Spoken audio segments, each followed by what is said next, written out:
makes a lot of sense. Okay, so now I'm going to talk about something really important called scale, and this is a really, I'd say, advanced concept in finance. And this is where a lot of rookies, and not just rookies, but even probably your average hedge fund analyst makes a mistake here in trying to value a company.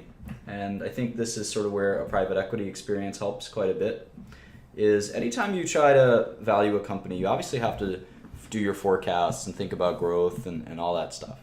But one of the things that you have to think about is their operating structure. And I tend to refer to that vaguely as scale.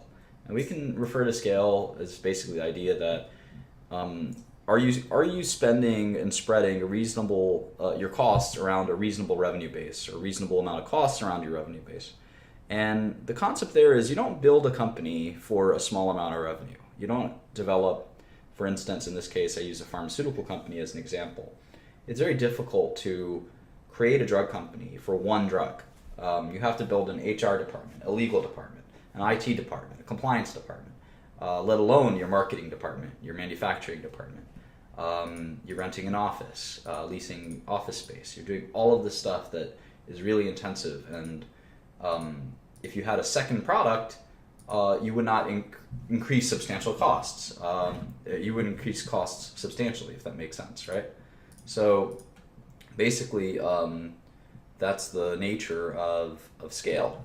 A company that has a big infrastructure for a small amount of revenue is not at scale. Similarly, you can there's two ways to sort of get scale, and I call that subscale for what it's worth. So subscale companies can do two things, right? They can gain scale by buying new companies, buying new products, or just growing, or they can get acquired by a company with scale. And that company, really interestingly, that company can take out the subscale costs that the subscale company was spending.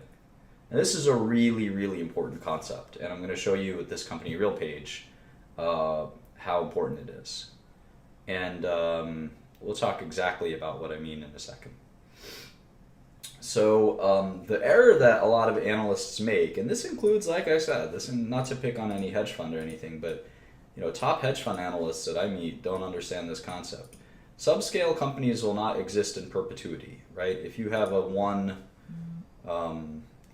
company, I'll show you a quick example, I guess. Let's say you have a company, this is, we'll call it Trashy Pharmaceuticals, LLC. And Trashy has one drug, and it's called catnip. And catnip is coming out in 2017. And catnip revenues are going to be, $60 million. And the cost to run any like most public companies is, you can't really do it for less than $30 million.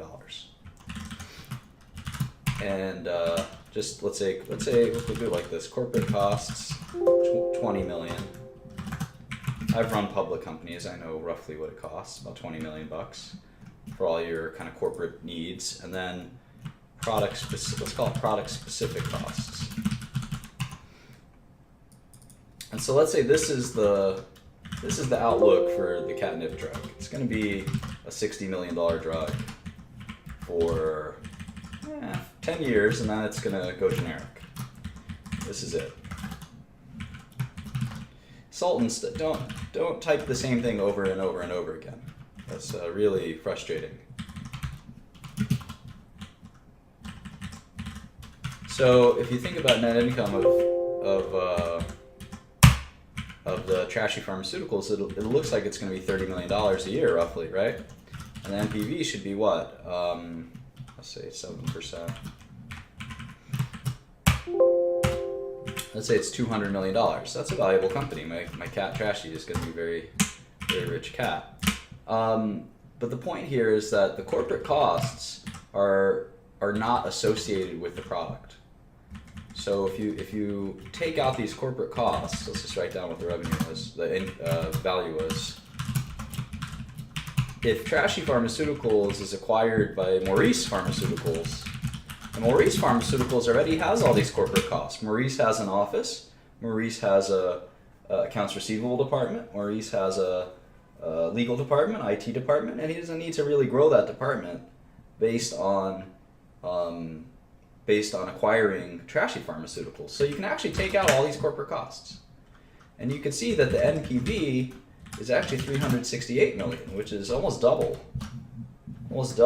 that if you included all of the corporate costs related to that Trashy had. Because when Trashy merges into Maurice, all those corporate costs are gone. I already have a top lawyer, also known as a general counsel. I already have a head of IT, a chief technology officer. I already have an office. I don't need